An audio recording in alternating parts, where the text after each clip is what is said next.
31 दिसंबर के मद्देनजर पुणे जिले के नसरापुर और निगड़ी इलाके में 20 लाख रुपए की गोवा निर्मित शराब जब्त की गई। इस कार्रवाई में पुलिस ने 9 आरोपियों को हिरासत में लिया है। 31 दिसंबर से एक दिन पहले राज्य उत्पादन शुल्क ने बड़ी कार्रवाई करते हुए शराब का जखीरा जब्त किया है। आरोपियों ने शराब को फ्रूट एप्पल की पेटियों में छुपाकर रखा था ताकि संबंधित शराब गुजरात की ओर जा सके।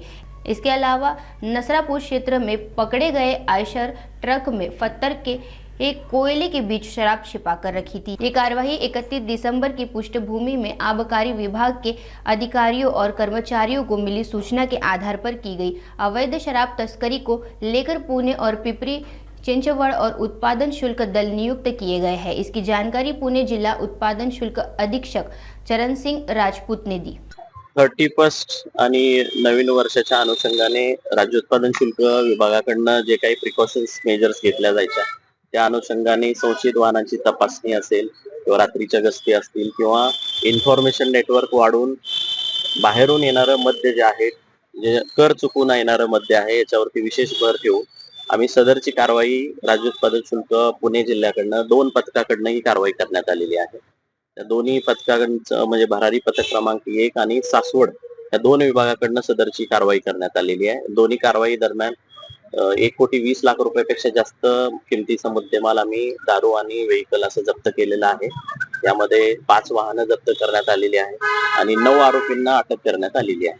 हा 2 केसेस आहेत, यामध्ये कालच 2 केसेस झालेले आहेत। त्या दोन्ही केसमध्ये एक निगडीमध्ये जे काही ट्रॅव्हल्स आहे, लक्झरी बस आहे, प्रवासी लक्झरी बस आहे। प्रवासी लक्झरी बस मधून सुद्धा मद्याची तस्करी छोट्या पद्धतीने होत असल्याची माहिती मिळाली होती। निगडी या भागामधनं सदरची बस जप्त करण्यात आलेली आहे।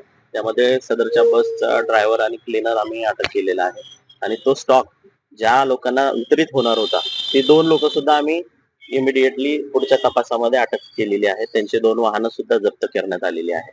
दुसरी केस आहे पुणे सातारा हायवे वरती नसरापूर या भागामध्ये नसरापूर मध्ये एका शेड मध्ये गोवा लिकर आणलं जायचं आणि तिथून फ्रूट पल्प ते व्हाईट कलरचे जे बॉक्सेस दिसतात ते पाठीमागे ते फ्रूट पल्प या नावाने पुढे बिल्टी बनवली जायची आणि ते सदरचा स्टॉक गुजरातमध्ये जायचा असं आतापर्यंतच्या तपासामध्ये निष्पन्न झालेलं आहे।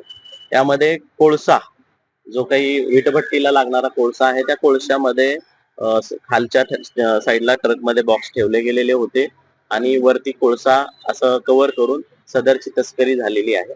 त्यामध्ये आमच्या सासवड टीमला मिळालेल्या ऑथेंटिक बातमीच्या अनुषंगाने सदरच्या ट्रकची पडताळणी केली असता त्यामधून असा प्रकार उघडकीस आलेला आहे। यामध्ये एक आयशर टेम्पो आम्ही जप्त केलेला आहे, एक ब्रेझा गाडी जप्त केलेली आहे। यामध्ये 4 आरोपींना सुद्धा अटक करण्यात आली।